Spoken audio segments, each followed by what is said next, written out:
So let's go to our friend Dan Mitchell. He's a libertarian economist, a former senior fellow at the Cato Institute, and he's the current chairman of the Center for Freedom and Prosperity. He joins me now. Dan, thank you for your time. We appreciate it. I know that there's always speculation, particularly when it concerns economic forecasts, but there have been some headlines lately, and also as it relates to the housing market, people are saying, well, we see some red flags. Looks like dangerous times are coming. How serious are these? Is it just speculation? Is it projection? What is it? Well, sooner or later, eventually, we will have a recession, and economists are lousy forecasters, so we never really like to put a date on it. But if you ask me what would worry me, I would be very worried about the fact that we've had easy money policy for a number of years, and unwinding that easy money policy is sometimes difficult. I would worry about the fact that there might be a bubble in housing markets. We've never really fixed the underlying problems of Fannie Mae and Freddie Mac subsidies. So yes, there are things to be concerned about, not to mention the fact that by historical terms, this is a long-lived recovery since the summer of 2009. So eventually, whether it's 2 months from now or 2 years from now, something bad will happen. And the question is, who gets blamed and what are the political implications of it? Yeah, and that's the big question, because I'll look at some of these economic predictions, and I'll look at some of these forecasters out there, and it's doom and gloom, and they make me feel like I need to shove all my money in my mattress right now and sell my house and just dig a hole to live in. And then others make me feel like, oh, well, now's the time to invest. And so there's no middle ground, and it's really confusing for a lot of us out here who kind of feel caught between a battle of the narratives. And I wish I had a great answer to reassure or to worry your viewers, but that's what I said before about economists. We don't really know the future. Right. If we did, we'd all be rich.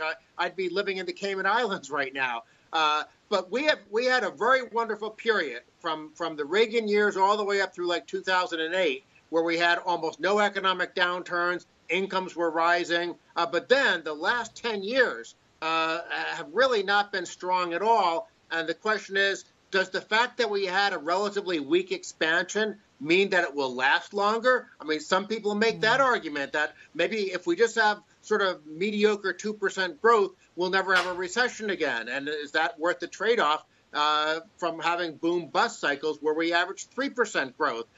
The bottom line is economists don't really know how to pinpoint and predict the economy. What we can do, though, is say that if we let government spending continue to grow, if taxes go up, if we have a lot of protectionism, those things historically have always led to less prosperity. And so let's focus on what we can control, which is government policy, and then keep our fingers crossed that we don't have a recession.